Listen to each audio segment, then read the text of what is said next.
నా ప్రియమైన యూట్యూబ్ కుటుంబానికి నా హృదయపూర్వక నమస్కారం.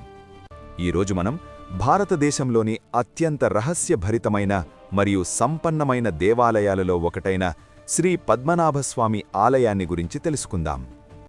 కేరళ రాష్ట్రంలోని తిరువనంతపురంలో ఉన్న ఈ ఆలయం మహావిష్ణువు యొక్క అనంతశయనం రూపానికి అంకితం చేయబడింది. అనంతశయనం అంటే అర్థమేమిటి? అనంతశయనం అనే పదం రెండు భాగాలుగా ఉంటుంది. అనంత అంటే అనంతుడైనటువంటి ఆదిశేషుడు, శయనం అంటే పడుకోవడం లేదా విశ్రాంతి తీసుకోవడం. అందుచేతనే అనంతశయనం అంటే ఆదిశేషుడిపై విశ్రాంతి తీసుకుంటున్న భగవంతుని స్థితిని తెలియజేస్తుంది.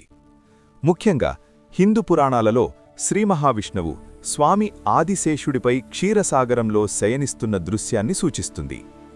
నిజం చెప్పాలంటే అనంతశయనం అంటే ఆదిశేషుడిపై శయనిస్తున్న శ్రీమహావిష్ణువు అని అర్థం. అయితే శ్రీ అనంత పద్మనాభస్వామి ఆలయంలో ఉన్న స్వామివారి విగ్రహం మరియు క్షీరసాగరంలో ఆదిశేషుడిపై శయనిస్తున్న విష్ణుమూర్తి భంగిమ ఒకేలా ఉంటుంది. ఇదే ఈ ఆలయానికి ఉన్న మొట్టమొదటి ప్రత్యేకత. ఇక ఆలయ చరిత్ర విషయానికి వస్తే శ్రీ పద్మనాభస్వామి ఆలయం వేల ఏళ్ల చరిత్రను కలిగి ఉంది. పురాణాల ప్రకారం ఈ ఆలయం పరశురామ క్షేత్రంగా ప్రసిద్ధి పొందిన కేరళలో స్థాపించబడింది. ఈ దేవాలయ నిర్మాణం ద్రావిడ శైలిలో జరిగింది. ప్రస్తుత దేవాలయ నిర్మాణం 16వ శతాబ్దంలో అభివృద్ధి చెందింది. ఆలయ గోపురం సుమారు 100 అడుగుల ఎత్తులో ఉంటుంది.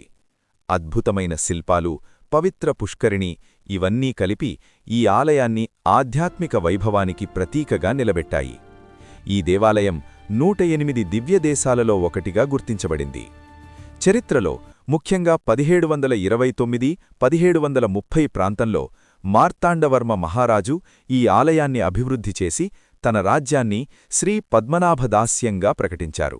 అంటే ఆయన తనను తాను దేవుని సేవకుడిగా ప్రకటించుకున్నారు. ఆ తర్వాత ట్రావెన్కోర్ మహారాజులు తమను తాము పద్మనాభదాసులుగా పిలుచుకుంటూ ఆలయ సంరక్షకులుగా వ్యవహరించారు. ఇప్పటికీ ట్రావెన్కోర్ రాజకుటుంబం ఆలయ నిర్వహణలో ముఖ్య పాత్ర పోషిస్తుంది. ఆలయంలో ప్రధాన విగ్రహం ఎలా ఉంటుందో తెలుసా? ఈ ఆలయంలోని ప్రధాన దేవుడు శ్రీ మహావిష్ణువు. ఆయన అనంతశయనం భంగిమలో మనకు దర్శనమిస్తారు. అంటే ఆదిశేషునిపై విశ్రాంతి తీసుకుంటూ ఉన్న శ్రీ మహావిష్ణువు విగ్రహమన్నమాట. విగ్రహం ప్రత్యేకతేమిటంటే ఇది 18 అడుగుల పొడవు కలిగి ఉంటుంది. 3 ద్వారాల ద్వారా మాత్రమే స్వామివార్ని పూర్తిగా దర్శనం చేయగలుగుతారు. మొదటి ద్వారం ద్వారా శ్రీముఖం, రెండో ద్వారం ద్వారా నాభిభాగం. అక్కడి నుంచి పద్మం పుట్టినట్లు మనకు స్పష్టంగా కనిపిస్తుంది. పద్మం అంటే కమలమని అర్థం. ఇక మూడో ద్వారం ద్వారా పాదాలు చూడగలుగుతాం. పద్మనాభ అనే పేరు కూడా ఇక్కడి నుంచే వచ్చింది. అంటే నాభి నుంచి పద్మం ఉద్భవించడం వల్ల అన్నమాట. 2011లో సుప్రీంకోర్టు పర్యవేక్షణలో ఆలయ భూగర్భ గదులు తెరవబడ్డాయి. అందులో లభించిన అపార సంపద ఈ ఆలయాన్ని ప్రపంచంలోనే అత్యంత సంపన్నమైన దేవాలయాలలో ఒకటిగా నిలబెట్టింది.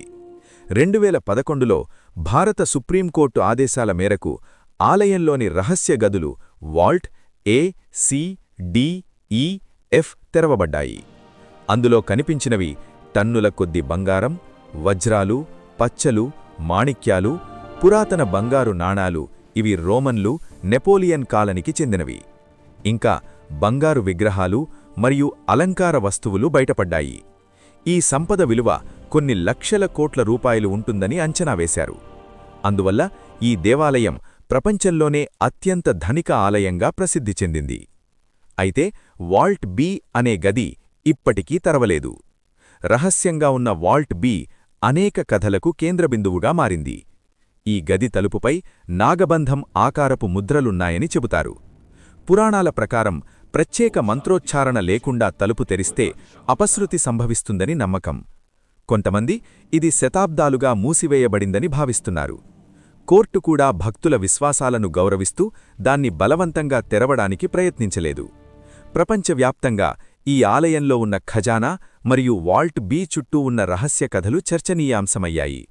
అనేక డాక్యుమెంటరీలు, పరిశోధనలు, వార్తా కథనాలు కూడా ప్రసారం చేశారు. అయితే ఆధ్యాత్మికత, చరిత్ర మరియు అపారమైన సంపద ఈ మూడూ కలయికి శ్రీ అనంత పద్మనాభస్వామి దేవాలయాన్ని ప్రపంచంలో ప్రత్యేకంగా నిలబెట్టింది. వాల్ట్ బిలో ఏముందో అది ఇప్పటికీ ఒక ప్రశ్నార్థకంగానే మిగిలిపోయింది. మరొక కొత్త టాపిక్తో మళ్ళీ కలుద్దాం. వీడియో చూసి లైక్ చేయడం మర్చిపోకండి. ఇలాంటి మరిన్ని ఇంట్రెస్టింగ్ వీడియోస్ కోసం లైక్ చేసి సబ్స్క్రైబ్ చేసుకోండి.